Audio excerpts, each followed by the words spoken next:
आइए प्यारे बच्चों, आज हम पढ़ते हैं चैप्टर फर्स्ट के एग्जाम्पल। हम पढ़ रहे हैं सबसे पहले एग्जाम्पल नंबर 2, जिसमें हमें टी किसी समतल में समस्त त्रिभुजों का समुच्चय, यानी टी हमारे पास क्या है, एक सेट है त्रिभुजों का, और समुच्चय टी में आर रिलेशन जो अपन को डिफाइन है वो किस तरीके से T1 और T1 T2 क्या है, सर्वांग सम का संबंध है।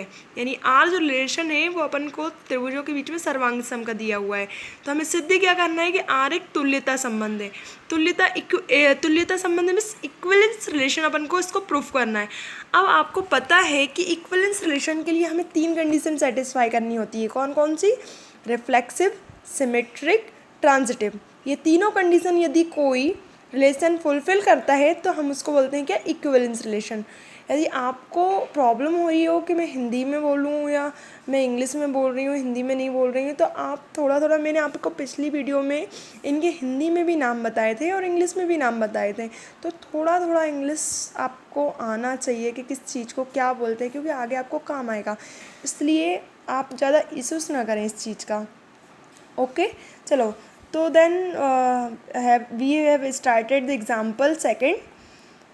हमको रिलेशन जो दिया हुआ है टी क्या दिया हुआ है हमें, सर्वांग सम त्रिभुजों का समूह है, त्रिभुजों का समूह है ये।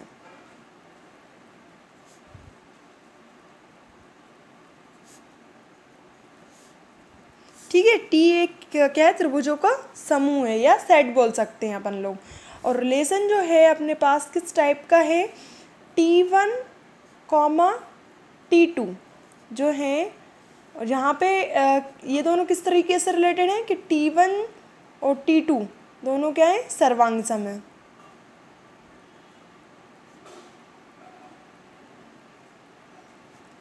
इस तरीके से हमको रिलेशन डिफाइंड है।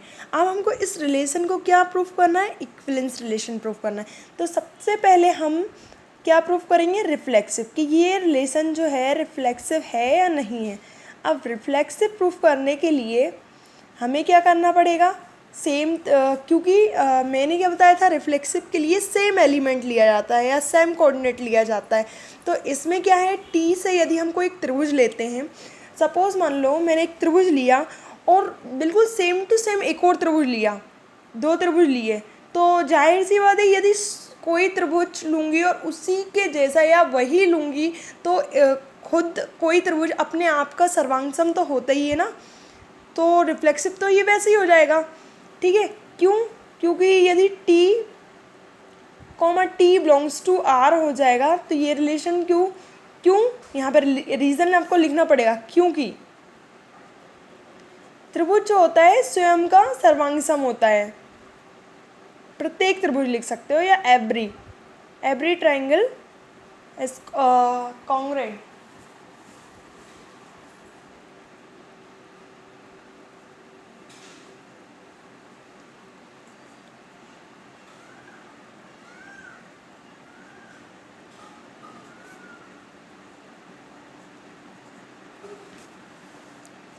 ठीक है, क्योंकि प्रत्येक त्रिभुज जो होता है स्वयं का क्या होता है, सर्वांग सम होता है। ओके, तो इसका मतलब क्या हुआ कि रिलेशन जो है क्या है, स्वतुल्य। अब दूसरा हमको क्या लेके चलना है, सिमेट्री, यानी सममित।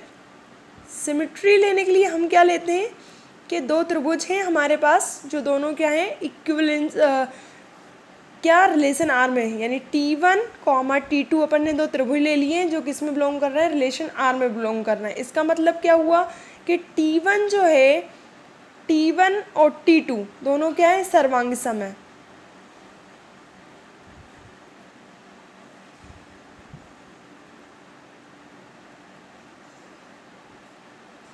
यदि कोई ट्राइंगल, एक ट्राइंगल दूसरे ट्राइंगल के क्या है, सर्वांग सम है, इसका मतलब क्या हुआ कि यदि मैं इसको उल्टा लिख दूं तब भी तो ये सर्वांग सम होंगे। तो T2 T1 के सर्वांग सम है।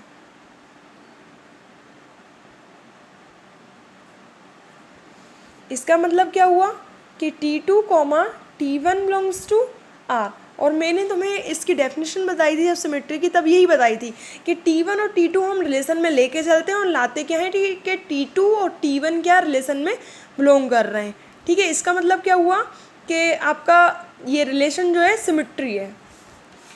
अब क्या प्रूफ करना है अपन को, क्या लेके आना है, ट्रांजिटिव। ट्रांजिटिव के लिए क्या लेते हैं हम लोग,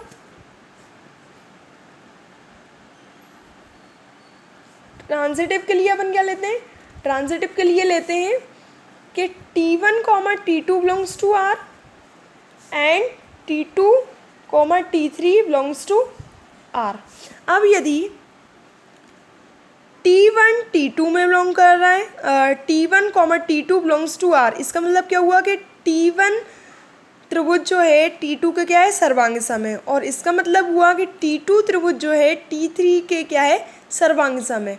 ठीक है, यदि देखो T1 त्रिभुज T2 के सर्वांग सम है और T2 त्रिभुज T3 के सर्वांग सम है, तो ऑटोमेटिकली आप ये देख सकते हो कि T2 भी तो T3 के T1 भी तो T3 के सर्वांग सम आएगा ना, आएगा कि नहीं आएगा। तो इसका मतलब क्या हुआ कि T1, आपको यहाँ पे हिंदी में लिखना पड़ेगा, लिख के दिखाऊँ क्या मैं, चलो लिख देती हूँ कि क्या इसका मतलब क्या है कि T1 T2 के सर्वांग सम है,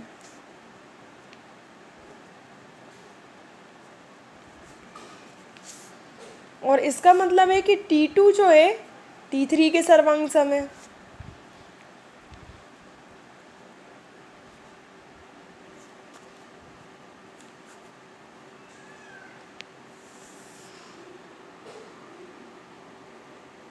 तो इसका मतलब हुआ कि T1 जो होगा T3 के भी सर्वांग सम होगा।